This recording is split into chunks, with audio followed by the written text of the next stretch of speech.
In the shadows of America's opioid epidemic, a new killer has emerged. It's not heroin, it's not fentanyl, it's something worse. This is the story of xylazine, the so-called zombie drug, a veterinary sedative. Have you heard of this? Yes. Well, yes, I've seen pictures of people who they say are on this stuff, and it is wild. Sure, Go you've on. seen pictures of other people, Amanda. I haven't this is one I haven't tried, kids. Well, good, and I'm going to tell you all about it, why you shouldn't do it. Okay. So, the so-called zombie drug, a veterinary sedative invading the illicit drug supply, causing catastrophic injuries, agonizing addiction, and deaths that not even Narcan can reverse. And as xylazine spreads across the country, the nightmare it brings is just beginning. Underwear, alcohol, syphilis, murder, forbidden.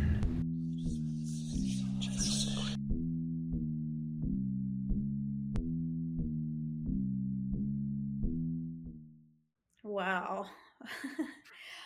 This is gonna be a good one, but I'm gonna go ahead. I'm kind of blown away already. So I'm just so excited to hear about this because I've seen the photos and all that kind of stuff. But first, I'll welcome everyone to Forbidden, the podcast where we discuss the dark, discussing the disgraceful, in our unmentionables. That's right. We've slipped into something a bit more comfortable.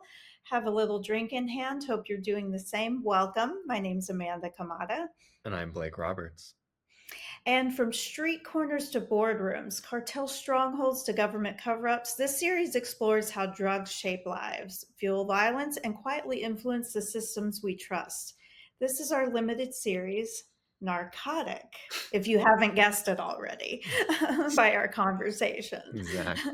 It's a very inappropriate conversation. I feel weird being here with no top. I know we used to do this, but all winter I'll be in a robe because it's like too cold. Yeah. And I just prefer not to be dressed. But it's like actually hot here today, but I know the AC is going to kick on at some point and I'm going to be cold again. But anyway, Well, you should have your robe at the ready for you. it's right here. Oh, perfect. I don't know if you can tell that I'm high tonight, but I took a gummy before about an hour ago, and it's just settling in, so it's Before this good. very special episode about narcotics. Exactly. It's not a Uh, narcotic. yeah, I was prepping. Well, with that being said, before we get started, what are you drinking this evening? Vodka. Just kidding. That's a Stanley full of tea. I am having a glass of white wine. I can't remember what it is, but it's dry and it's delicious. That's all you need to Oh, know. okay. I'm having a kava cocktail mixed with a bit of vodka this evening, layered on top of my other imbibements. So, yeah, that's what I have going on. Okay, so Amanda, when emergency responders in Philadelphia found 42-year-old Devin Bear unconscious on the street, they reached for Narcan, assuming it was another fentanyl overdose. But the opioid reversal drug had no effect. She remained motionless, her breathing shallow. Devin was not just battling fentanyl, she was experiencing the effects of xylazine. I hope I'm pronouncing that right. I think I sort of like xylophone, but not. I feel like I've seen it spelled out before, and I feel like you're doing the right thing. Okay, just gonna roll with that. We're going to go there. I'm a doctor. I'm not a pharmacist, okay? I just visit them regularly. Originally developed as a tranquilizer for large animals, xylazine is now widespread in the illegal drug market. Dealers mix it with fentanyl to intensify and prolong the high, making it more addictive and harder to treat. Here's a quote from Devin. She said, I thought fentanyl withdrawal was bad. This this was something else entirely. It felt like my body was shutting down piece by piece. Oh So my God. so what is xylazine, you might ask? And if Yes, you I didn't, want to know. okay, well I'm going to tell you anyway. So xylazine is not approved for human use. It slows the central nervous system, drops heart rate and blood pressure, and causes profound sedation. Because it is not an opioid, Narcan, also called naloxone, naloxone, I don't know. Narcan Narcan. has no effect on reversing its effect. No effect on reversing its effects. Wow, I should have edited myself there. That was weird. Worse, users often suffer from necrotic skin ulcers. Oh. Yeah, painful flesh rotting wounds. Oh, Listener, I oh hope my you're watching God. this on YouTube because there images incoming. Oh God. Yuck. Yeah. And the wounds show up even in areas where they weren't injected, where it wasn't injected. So let's say you inject it in your butt, Yeah. and it could show up in like your shoulder or something. Yeah, because it's like a flesh-eating bacteria, right? Of some sort? I don't think it's a bacteria, but I think it has like a similar sort of effect as a bacteria. Yeah. Either way, gross, and you don't want it, kids. I don't Go want on. it. Um, so I'm going to run through a few quick case studies just for funsies. So in Philadelphia, xylazine has been found in more than 90% of fentanyl samples. Whoa. Yeah. The city recorded at least 434 xylazine involved deaths in 2021 alone.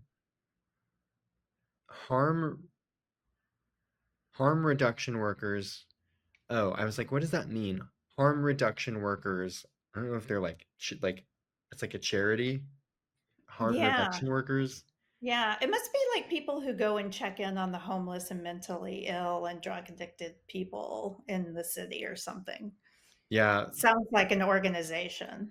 remind me to give my sources at the end. I forgot to do it up front. I can't remember Mhm. which one I pulled this from, but I was like, I Mhm. don't really know what that means, but whatever. Again, we're just gonna roll with it. Mhm. So, harm reduction workers describe users with open wounds so severe they require amputation.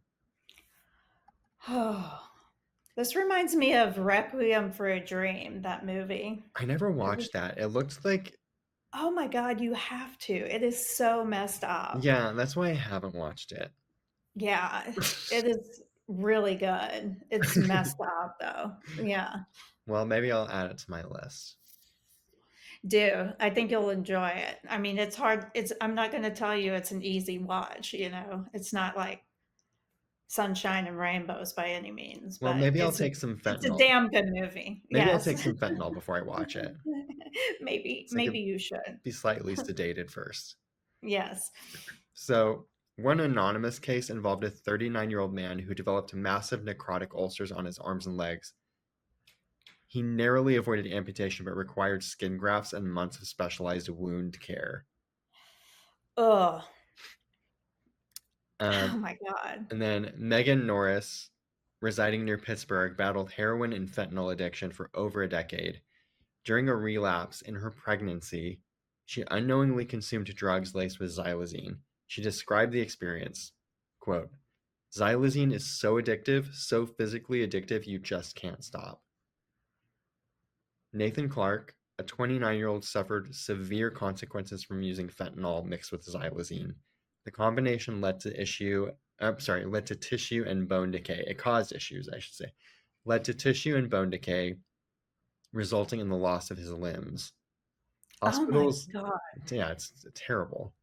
Hospitals are increasingly overwhelmed with similar cases requiring complex and costly care. At Beacon House, an emergency shelter, approximately 75% of residents have debilitating wounds or amputations attributed to xylazine. Approximately 75%. Isn't that crazy? That's unreal. I had never even heard of this before. Like, I had no idea it was so I've widespread. I've just seen the pictures of, like, they call them the zombie people in from Philadelphia, by the way. So yes, there is absolutely an epidemic going on there, but I didn't understand until you started talking about it what it I couldn't have told you what it was called. I thought they were like on heroin and fentanyl because they always call it the fentanyl crisis, not the xylazine or whatever crisis. Right. Is it so question for you, is this like do these does this like sore thing happen? I know you're not a doctor, but does this sore thing happen because it's an injected Or is it in like powder form and you can snort it too, but it just causes flesh rotting? You know what I mean? That's a good question, and It's okay if you, I yeah. don't really know. I read a lot. I have like 10 sources for this, and I can't remember if I read that specifics. I don't do lots of drugs, so I don't even know how things work, Amanda. Snorting, mainlining, I don't know. Just a question. I'm Yeah. addicted to wine and dick. I'm just digging a little deeper, that's all. Sure. Just for our we don't know what our audience is out there doing, so this is a cautionary tale, apparently. It is, but also stay tuned because maybe I answer that further in the story and I don't remember. Because I started drafting this over a week ago, and Yeah. I've had lots of wine since then. So let's see what happens. Understood. Yeah. So just a couple more case studies, and I'll dive into more of like all about xylazine. So Craig Bignall, no clue, a father of two from Solihull, UK, also don't know how to pronounce that, became a victim of xylazine, experiencing severe flesh rotting ulcers on his legs. Having battled drug addiction for 30 years, he now fears for his life due to the dangerous mixtures in street drugs. And then finally, in Maryland, between 2020 and 2023, over 1,700 xylazine related overdoses. Oh my gosh, that's a mouthful. Over 1,700 xylazine related overdose deaths were recorded. Nearly 1 in 5 fentanyl related deaths in the state involved xylazine. There's a police chopper above me right now. They're coming Mm. for me. It's all the xylazine. Um, in Seattle, at least 7 overdose deaths in 2022 were directly linked to xylazine, prompting public health alerts. So, xylazine withdrawal is brutal, and unlike traditional opioid withdrawals, patients report symptoms such as violent tremors, high fevers, uncontrollable vomiting, anxiety, paranoia, and hallucinations, severe cardiovascular instability. I should speed that up like on those commercials, you know? Yeah, I was about to say you just sounded like one of those, commercials. "Don't take xylazine if you're allergic to xylazine." Don't take xylazine if you're pregnant. Yeah, or breastfeeding. Yeah, if you're pregnant or breastfeeding, that's right. Because traditional opioid withdrawal medications don't work on xylazine, many treatment centers are ill equipped to manage these patients. Some protocols now include medications like, okay, this is going to take me a minute, dexmedetomidine, maybe, and phenobarbital to manage symptoms, but resources are scarce, so it's like a scramble to get the right treatment quickly. Mhm. So xylazine is cheap, potent, and not yet federally controlled. It can extend the yeah. Are you fucking kidding me? Uh-uh. It's not federally controlled, and we are doing all of this other shit. Like, don't get me on a political rant, but like all of this other shit, and we're not like looking at this. Holy fuck! Yep. Yeah. It can extend the high from fentanyl and allows traffickers to stretch their product for higher profits. A kilo of xylazine costs far less than fentanyl and is often sourced easily from veterinary supply chains or foreign chemical exporters. So there are 3 ways that dealers obtain xylazole. Xylazine. So legally from veterinary suppliers, intended for use on animals, it can be diverted, stolen, or fraudulently ordered easily. 2, online from foreign suppliers. Bulk shipments from countries like China and India arrive through international mail, often going undetected. But those tariffs are going to make it way more expensive to buy True. this illegal xylazine. Yeah. There's gonna be an extra, like, layer of cost put on that, because of the pain in the ass it's really gonna be getting it over here to people now. Yeah. Yeah. And then 3, local mixing operations. So distributors combine xylazine with fentanyl to create cheaper, more addictive street drugs, often without users' knowledge. So it's like not marketed. It's like here's the percentages. It's like you get it like Mhm. a little baggier. However they distribute drugs, I don't know. It's in a bag. There you go. Yeah, for Um, sure. so here's a few reasons why law enforcement struggles to stop it. One, lack of federal scheduling. So because xylazine isn't classified as a controlled substance, enforcement and prosecution are limited, basically. Traditional DEA drug trafficking laws don't apply to it in the same way. Also, legitimate veterinary use. So, tighter regulation could disrupt agriculture and veterinary care. So, if it's more difficult to acquire for everyone, it's more difficult to acquire even um, legally and professionally. Um, Three, it's difficult to detect. Field tests don't screen for xylazine, so toxicology often takes days. Um, Wow. yeah. Four, there's complex supply chains. Global sourcing makes it hard to trace or intercept. Five, regulatory gaps. With oversight split between agencies, enforcement efforts are fragmented. And then six, difficulty prosecuting. So even if authorities catch someone possessing or shipping xylazine, prosecuting them is difficult unless they can prove intent to distribute for human consumption. So it's like Right. you can get busted with it and likely nothing's going to happen to you. Yeah, the only way that you're going to do any jail time is if you get caught after you've mixed it with fentanyl or something and they can prove the fentanyl, but that's it. Right. So if it's pure, you're just kind of golden, it sounds like. I Yeah. mean, I don't know if it's that easy, but You can be like, it's for my pet hamster. And then they'll just let you go. I've spent enough money in veterinary bills to have paid for a veterinary degree. I Mm-hmm. guarantee you. After having pets for like 25 years, I guarantee you I could have been a veterinarian by this point. Yeah. Yeah. I think you're probably right there. And a xylazine dealer if I were. God, this is what we're doing wrong, Amanda. We could be making so much more money Yes. on Yes. Instead xylazine. of the tens of dollars that we're making now. Even that's generous, Amanda.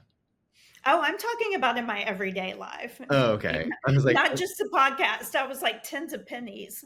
well, the podcast, we're not making any money. We're actually very much We're spending money. actually spending money We're just hemorrhaging, for you, user. Yeah, financially hemorrhaging. Thanks, we need podcast. we need to go on Shark Tank and market ourselves. Anyway, go on. So, as Arkansas State Drug Director Thomas Fisher said, there's no quality control in the illegal drug market. So, just to put a little bow on that section. So, withdrawal from xylazine is intense. Symptoms include tremors, hallucinations, cardiovascular instability, severe vomiting. Standard opioid withdrawal medications don't work, as I mentioned. This thing sounds awful. I mean, it sounds miserable. I mean, I'm sure it's great at the time you're doing it or whatever, but um, the ramifications of it are just like fucking wild. I know what's really terrible about me is like from all the things listed, all the symptoms and side effects, I'm so vain. The only one that I really care about is the skin ulcers. Oh, Oh, yeah, that would not be cool. yeah. I mean, I don't even like having a pimple Mm-mm. on my face, much less a gaping sore on my whatever. Yeah, like vomiting, tremors, heart attacks, whatever, as long as I look good, Yeah. it's fine. Yeah, fine. So, where are we now? In April 2023, well, this is not now, but like recently, right? The Biden administration designated xylazine laced fentanyl as an emerging threat under the Support Act, unlocking federal resources. Still, law enforcement and healthcare systems struggle to keep up. Sheriff Kurt Hoffman of Sarasota County, Florida, noted, quote, it's making overdose and drug-related cases harder to treat across the state. Clinician Dr. Oh, Lord, here's another one I may get terribly wrong. Dr. Rajini Jawa, he's Indian, added, quote, we see patients with severe skin ulcers, some leading to amputations and profound sedation that complicates treatment. So, cities like Philadelphia and Baltimore are piloting programs for street level wound care and expanding drug check services, but many communities lack the infrastructure to respond. And in conclusion, Amanda, my final thoughts on this, Jerry's final thoughts. I was about to say, you sound like a Jerry Springer episode. Exactly. So, the xylazine crisis is not simply an evolution of the opioid epidemic, it is a separate, growing threat. Its symptoms are cruel, its withdrawal is torturous, and its legal status makes it elusive to enforcement. And as long as xylazine remains accessible, unregulated, and profitable, its toll will only rise, quietly, relentlessly, and often invisibly. Wow. That was really good. Very informative and also scary as hell that that is out there and in such high concentrations in like these what like I'm sure there's so many times that fentanyl is being talked about in the press and stuff like that when it's actually xylazine or whatever, Right. and they're not. I mean, maybe it will gain some traction or whatever, but like I I watch and I read a lot of news. I'm a news person and I read a lot of stuff about drugs, murder, like I Hmm. don't read a lot of uplifting stuff. I certainly don't read anything about our country because I can't stand to right now. Yes. Yeah. So I stay away from that news. I lean more towards like crime and, happenings in my area and that sort of thing. Drugs. I had not heard this xylazine. If I had, I haven't heard it enough where it, stuck. And I was like, oh yeah, that's exact. Like whenever you started this, I was like, oh, is he going to do something on fentanyl or whatever? Xylazine didn't even come to mind. Xylazine is like the xylophone of the drug world, right? Because it's like cheap and easy to learn and get a hold of. Whereas like a piano is like expensive and it requires all this training and effort, like fentanyl, Yes. it's like you have to know how to do all these things. It's like, Yes. how are you gonna get this into the system? And xylazine, like a monkey could do it. Wow. I've known a couple of people, Who can who play the unfortunately xylophone? no, who've unfortunately had pretty bad drug addictions. Yeah. My myself, I'm not speaking of, but spoiler alert, I haven't been to rehab yet. No. Um, um, but I know how much of a struggle it was for them to get off of, just like heroin or, something like that, cocaine or whatever. And so I can't imagine like what this is like because it sounds like it's worse and it sounds like it's very difficult to treat whenever you go through those withdrawals. Yeah. I mean, like what do you do when there's no medication there for you? Yeah. I mean, that suffering must be horrific, which is why people are staying on it too, because if you take Because of more, the suffering. you won't have the suffering Right. because you'll be high, You have to right? keep I mean, doing it. that's how it works. You have to Vicious keep doing circle. it. It sounds like a strangers with candy Yeah. teach strangers with candy teaching moment. Oh, I love that you brought Strangers with Candy up because I feel like this episode was getting heavy. Insert insert fisting joke here. Something about syphilis, maybe. Oh my gosh. One of my I've told a couple of my coworkers about the podcast and I have one listening to it and she the other day she was like, "Show me your YouTube." She was like, "I want to see the intro because she listens to it on Spotify." And she was like, "I just cracked up with the first time I heard like syphilis." She was like, I was like, I was trying to imagine what this intro looked like. Everybody has it. We're trying to appeal to the masses. Syphilis. You've got it. Yeah. If you haven't, you had. Or wait, you can't get rid of that, can you? I don't know. No, I did a whole episode on syphilis. I don't remember, but I think you can get rid of it. Okay. I didn't know if it was one of those lifers, you know. No, I think it's there's uh, oh, what do you call that? Like a plan, like a syphilis, like a penicillin plan. A heavy antibiotic plan. Yes. Yeah. There's like doses, and then you kick it. You get rid of it. Yeah. No more Yeah. syphilis No more till syphilis. till the next time.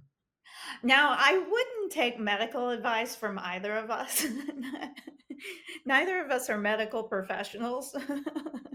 Take But we're pretty sure if you get syphilis, you can get rid of it, okay? penicillin. Take one dose with wine daily. Oh my god. Yeah, no, I thought that was a very, very powerful story, a good, bit of information, for not only myself, but our users, and what are your sources? Yes, thank you. You said information, and then I remembered.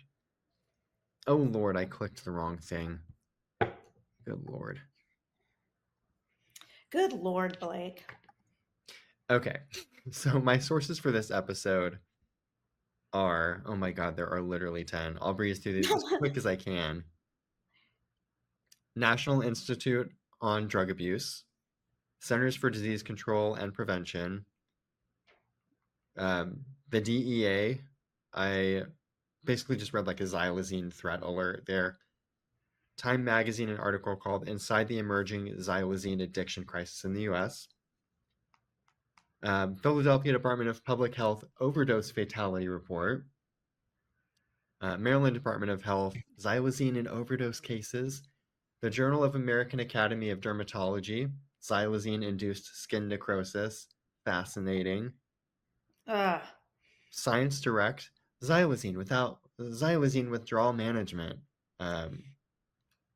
The JAMA Network Open. I don't know what JAMA stands for, JAMA, Mhm. but Xylazine and overdose deaths. And then 10, last but not least, Behavioral Health System, Baltimore, overdose prevention. Those are my sources. You're welcome. That's part That's of a lot. this episode, the reading That's of a the lot of sources. yes, that's a lot of sources Mm-hmm. for a lot of information, a lot of good information. I mean, it is, like, seriously crazy, what we just talked about. So, I'm it's almost like the bath salts thing Mm, for me. You know what I mean? Because I feel like it's kind of like a bath salt thing because like it's something that like they're having a hard time prosecuting.